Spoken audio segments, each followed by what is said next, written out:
Hi, welcome back to Dial Twang. I'm Dave.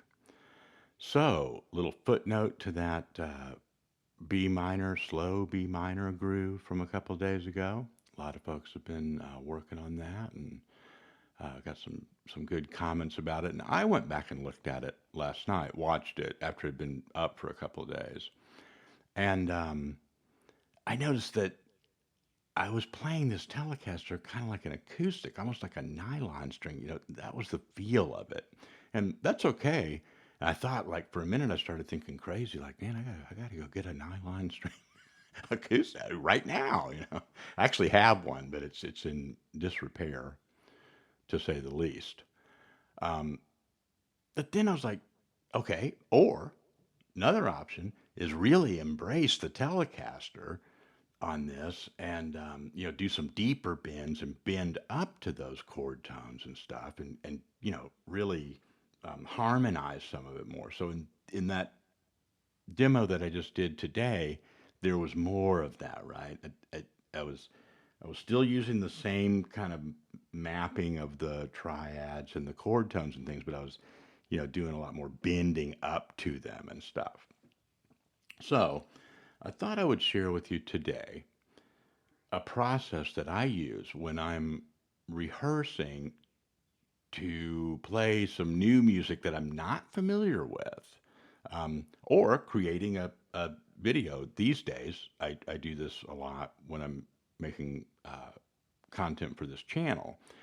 In the past, I would do this if I had some chord charts and a gig, you know 2 days away, and I was like, wow, okay, you know we're going to be doing some jamming on this, and that's okay. I don't need to compose something for every song, but I want to be familiar. I want to know what to expect in each one. So here's one of the ways that I do that, and perhaps it'll be useful to you just in your general approach to experimentation and improvising in your own style. Is I will take a single string, very often the G string, and kind of map out the main sequence of notes, or river of notes, as I like to call it.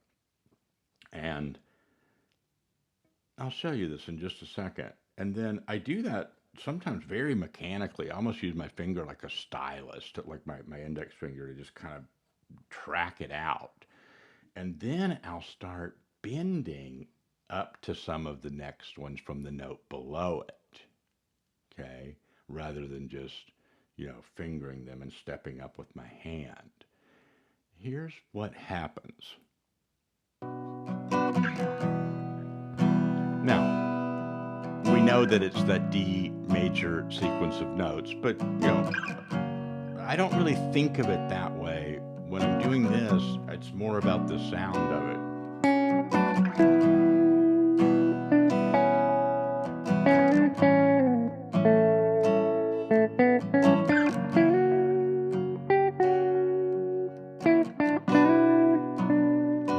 You will start playing your own melody.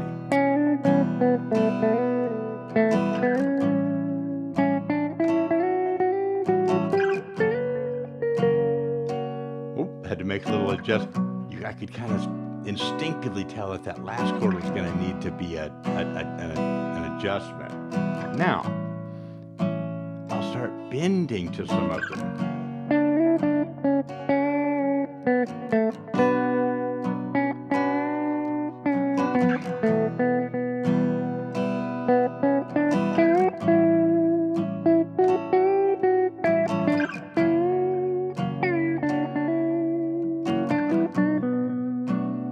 The next step is I will quite literally branch off to the strings next to that one.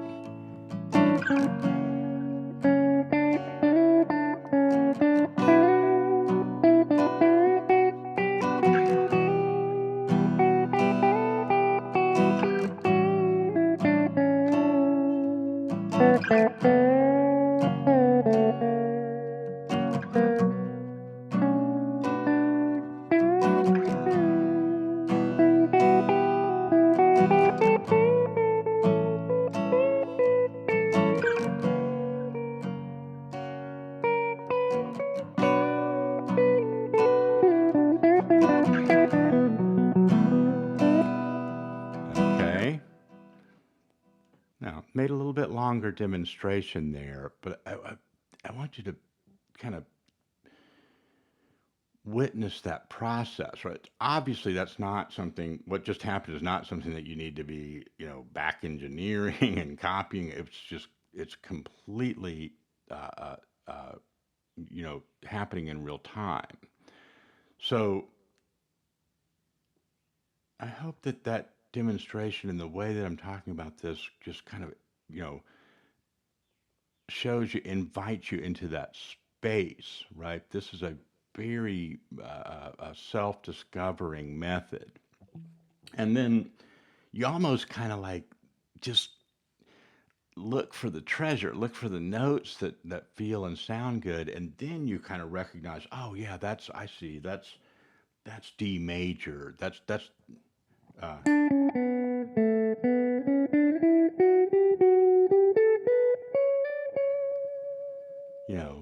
or B minor or whatever.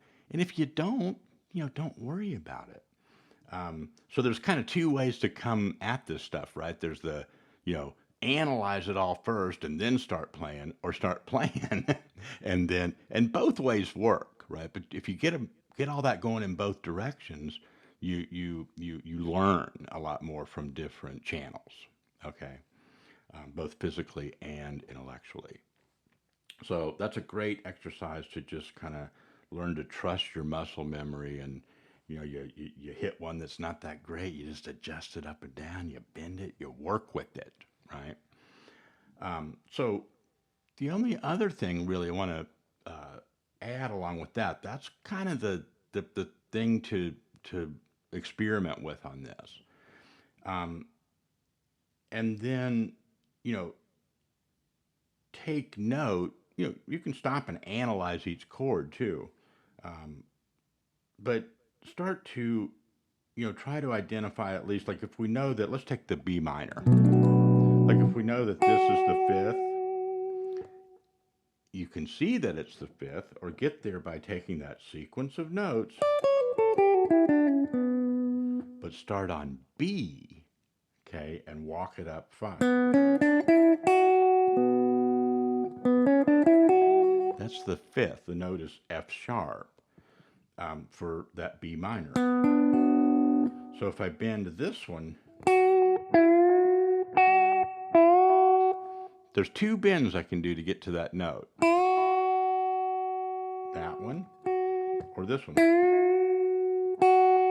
What's cool about this is bends tend to chain you to the next, lead to like the next string. Talk about branching out.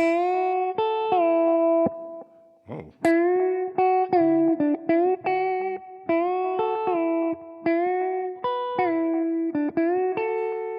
So then you start to investigate, well, what's the other notes in that, let's say just in that pentatonic scale, that are around there?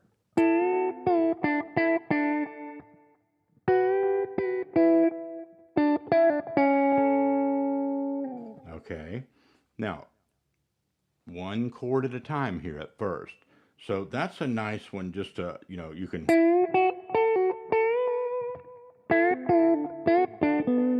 If you bend that one, you end up with the fifth of that B minor. But if you have this one down, it's the flat seventh.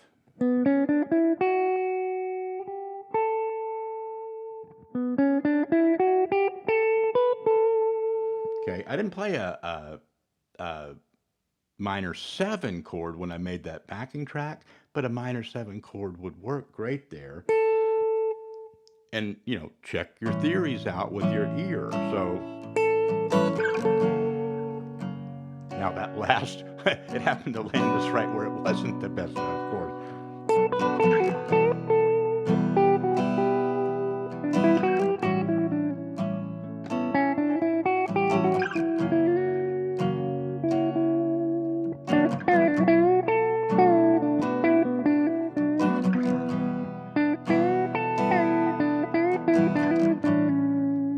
There, now I'm just dropping down like we did the other day, dropping down to that third of the A, right? That's C sharp. So you know, again, this isn't a note for note thing, but this is the process of looking around. Well, I know I like that. That sounds cool, and it's leading right to that fifth. And the fifth is always a good target. I just want to maybe just treat it more like a scale type lick, but also if you hold some of the notes together, you get more of that, Western kind of telly country sound, right? So we're demystifying some of this stuff. Everything doesn't get treated as just an individual lick. It could. If I could go back in time and I had YouTube and I was 21 again and I could just pretty much what I did back then, just like hang out all day and, you know, there's, you can get so much information these days. You could really, I feel like I, I look at some of the younger folks today on YouTube. I'm like, man, you know, guys are really, getting it. And, it's not all from virtual, teaching and stuff.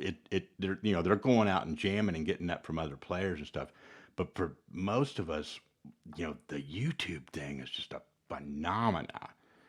Talk about licks. I mean, you can just literally go on, it seems like forever.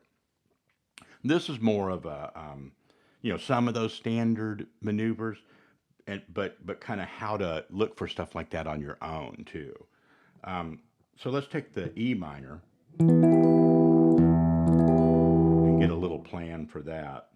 So one thing you could do is just go right on up to this position and do the same sort of thing. Right? So you got B minor.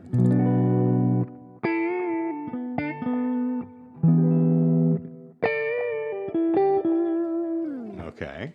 Now, that's okay. I don't mind that so much, but what my ear really wants is to bend up to that third. When I did it here, it kind of left the third out, and that was okay. Um, but I don't know, moving to that second chord in that progression, that's the kind of melody that I've got, you know, kind of working out in my head. So I wanted to do something that would target that note, the third, the minor third for E minor. The note is G. If I do a little half bend right here behind it, that gets me there. Okay, and then if I put this up there, I got that fifth.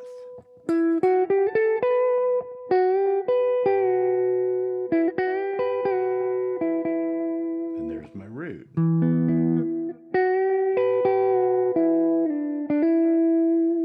So let's try that out. We'll wait for the top of it. That sounds like the E minor. That's the A. I'll wait for it to come around. So.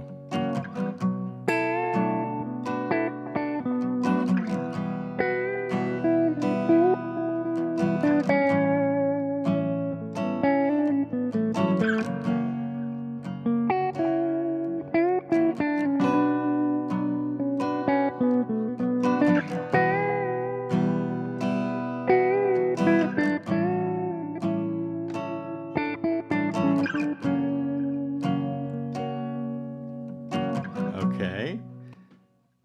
Don't try to move around all over the place. If find you a little neighborhood like that, a little, pocket like that, and it's all in there. It's just buried. The treasure is buried right below the surface, and you gotta dig a little bit. But it's there. And so when you start to see that those triads,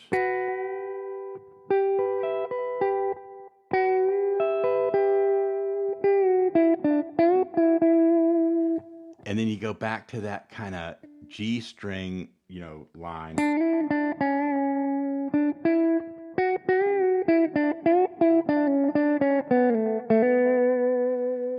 You can just move up and down that and find those little things. You really got to spend some time, working that stuff out.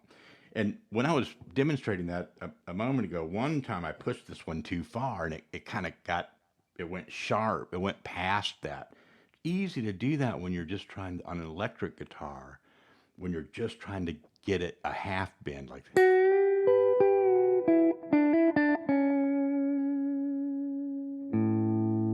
The next chord after the B minor, then E minor, is A. I like to go down and get that third.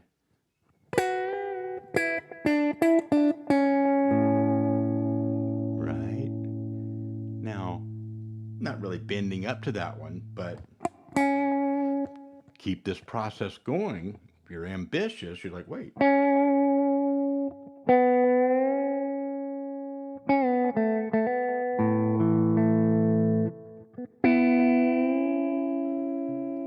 Okay, now that's your fifth. Note's E, the fifth. And your major third is C sharp. Root, third, fifth. If I bend from 2 doors down, kind of hard to bend it down there towards the bottom, isn't it?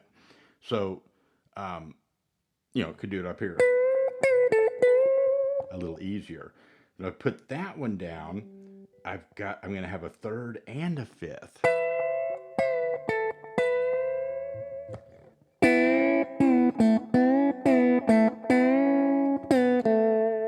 All right, so now we got a little game plan for each one of these. But there's a lot of these all over the guitar. These are just some of them.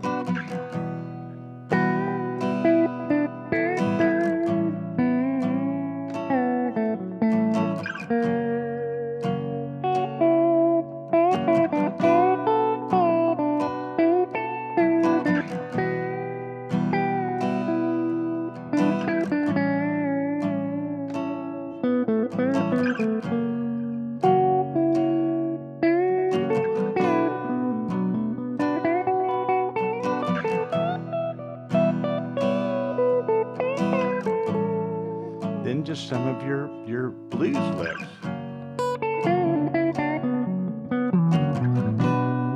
All right, you gotta work with that over that F sharp dominant seventh, but you can still do it. I just like to really accent.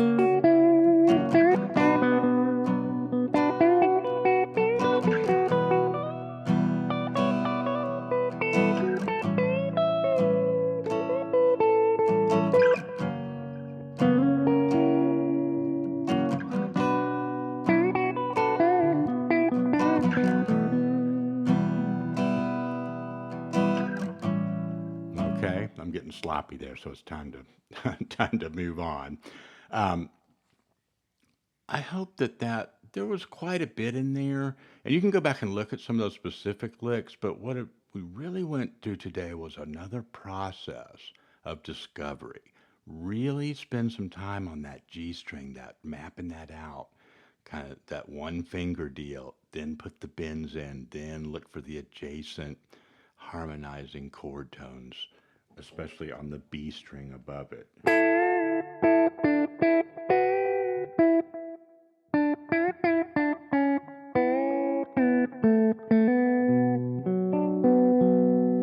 All right. Let me know how it goes. Take it easy.